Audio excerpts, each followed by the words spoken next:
Hello, അപ്പം നമ്മുടെ പുതിയ വ്ളോഗിലേക്ക് എല്ലാവർക്കും സ്വാഗതം. ഇന്ന് ഇത് ലഞ്ചാണ് കേട്ടോ. ലഞ്ചാണ് എന്നിട്ട് നമ്മുടെ വ്ളോഗ്. ലഞ്ച് എന്താണെന്ന് വെച്ച് കഴിഞ്ഞാൽ ഇത് വഴുതനങ്ങ വറുത്തതാണ് കേട്ടോ. വഴുതനങ്ങ വറുത്തത് തൈരിൽ ഇങ്ങനെ ഇട്ടിട്ട് തിന്നണതാണ്. തൈരിൽ മിക്സ് ചെയ്ത് കഴിക്കുന്ന ഒരു കറിയാണ് കേട്ടോ. അപ്പോൾ ഞാനിവിടെ തൈര് ഇവിടെ മാറ്റി വെച്ചിട്ടുണ്ട്. തൈരിലോട്ട് നമ്മൾ ഈ വറുത്ത വഴുതനങ്ങൾ മുഴുവനും ഇതിനകത്ത് ഇട്ട് കൊടുക്കണം. അപ്പോൾ ഞാൻ 2 പ്രാവശ്യമായിട്ട് ഇത് വറുത്തിട്ടുണ്ട് കേട്ടോ. വഴുതനങ്ങ വറുത്തത് ഇതിലേക്ക് മാറ്റി വെച്ച് വറുത്തത് ഇതിനകത്ത് എടുത്തിടാം കേട്ടോ.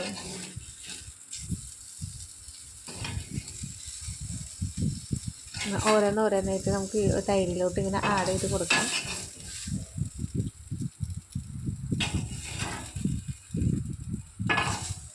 നല്ലോണം വറുത്ത് കഴിഞ്ഞതിന് ശേഷം നമുക്ക് വഴുതനങ്ങ തൈരിലോട്ട് ഇടണം. അതിനകത്ത് കുറച്ച് ഉപ്പ് നമുക്ക് നേരത്തെ നമുക്ക് ആഡ് ചെയ്ത് കൊടുക്കാം കേട്ടോ. ഞാൻ സൈഡിൽ കിടക്കുന്ന വഴുതനങ്ങ ഞാൻ കണ്ടില്ല. അത് കുറേ നേരം കഴിഞ്ഞിട്ടുണ്ടാണ് കാണുന്നത്. ഞാൻ ആ വീഡിയോ കഴിഞ്ഞപ്പോഴാണ് ഈ വഴുതനങ്ങ സൈഡിലിരിക്കണ കാണുന്നത്. അപ്പോൾ വഴുതനങ്ങ ഞാൻ അവിടെ തന്നെ വെച്ചിട്ടു, വേറെ എടുത്തില്ല. അത് അവിടെ തന്നെ ഇരുന്ന് കരിഞ്ഞു പോയി.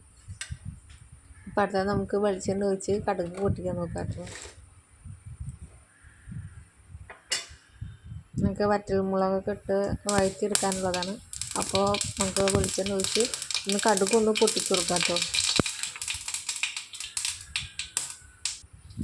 കടുക് പൊട്ടിയതിന് ശേഷം ഒരു അഞ്ച് 4 ഒരു പച്ചമുളക് എടുത്തിട്ട് കുറച്ച് സവാളയും അരിഞ്ഞിട്ട് കുറച്ച് വെളുത്തുള്ളി, ഇഞ്ചി ഇതെല്ലാം മിക്സ് ചെയ്തിട്ട് ഇതിലിട്ട് കൊടുക്കാൻ നോക്കാം.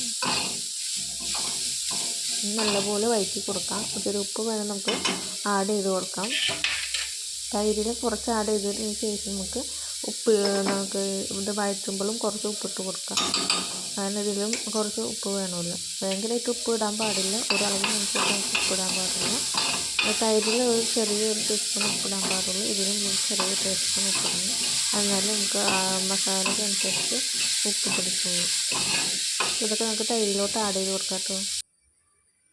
അപ്പം നമുക്ക് ഈ തൈരിൽ ആഡ് ചെയ്ത് കൊടുത്തിട്ട് ഇത് മുഴുവൻ നമുക്ക് ഇങ്ങനെ ഉടച്ച് കൊടുക്കാം കേട്ടോ.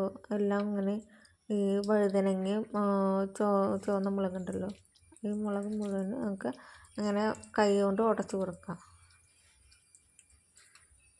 വറ്റൽമുളക് നല്ലോണം ഉടച്ച് കൊടുക്കണം. ഈ വഴുതനങ്ങ നല്ലപോലെ ഇങ്ങനെ കൈ കൊണ്ട് തിരുമ്പി ഇങ്ങനെ നല്ലപോലെ മിക്സാക്കി കൊടുക്കണം. ഈ മുളകിൻ്റെയൊക്കെ ടേസ്റ്റ് പിടിക്കണമെന്നുണ്ടെങ്കിൽ ആ മുളകൊന്ന് ഇടയ്ക്കൊന്ന് നമുക്ക് ഞെരടി കൊടുക്കണം. അപ്പോഴാണ് അതിനകത്തൊരു ടേസ്റ്റ് നമുക്ക് കിട്ടുള്ളൂ.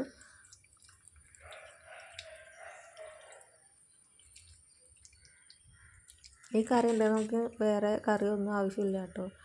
ഞാൻ ആദ്യമായിട്ട് ട്രൈ ചെയ്യണത്, ഞാൻ അത് യൂട്യൂബിൽ കണ്ടിട്ട് ട്രൈ ചെയ്ത് നോക്കണേ കേട്ടോ.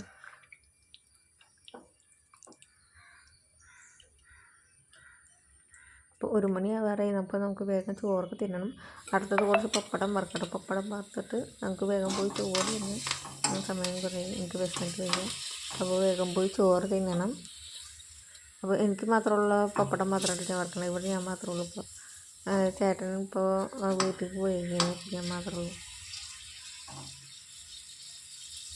അപ്പോൾ അതിനുള്ള പപ്പടം മാത്രമേ ഉള്ളൂ.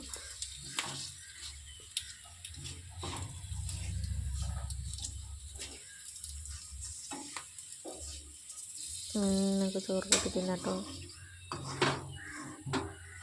അപ്പം നമ്മുടെ ഇന്നത്തെ ലഞ്ചിന് ഇതൊക്കെയായിട്ടുള്ളത്. പിന്നെ ചോറിനാൻ പോകും കേട്ടോ. ഇതെന്ന് വെച്ചാൽ കുക്കുംബറില്ലല്ലോ. അടുത്തത് ഒലത്താണ് കേട്ടോ. ഒലത്തും വഴുതനങ്ങ കറിയും പിന്നെ പപ്പടം.